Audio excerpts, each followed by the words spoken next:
جن لوگوں نے یہ کہا ہے کہ اللہ ہی مسیح ابن مریم ہے، وہ یقیناً کافر ہو گئے ہیں۔ اے نبی ان سے کہہ دو کہ اگر اللہ مسیح ابن مریم کو اور ان کی ماں کو اور زمین میں جتنے لوگ ہیں ان سب کو ہلاک کرنا چاہے تو کون ہے جو اللہ کے مقابلے میں کچھ کرنے کی ذرا بھی طاقت رکھتا ہو؟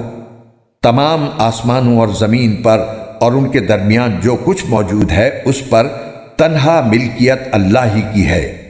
وہ جو چیز چاہتا ہے پیدا کرتا ہے اور اللہ ہر چیز پر پوری قدرت رکھتا ہے۔ یہود و نصارہ کہتے ہیں کہ ہم اللہ کے بیٹے اور اس کے چہیتے ہیں۔ ان سے کہو کہ پھر اللہ تمہارے گناہوں کی وجہ سے تمہیں سزا کیوں دیتا ہے؟ نہیں، بلکہ تم انہی انسانوں کی طرح انسان ہو جو اس نے پیدا کیے ہیں۔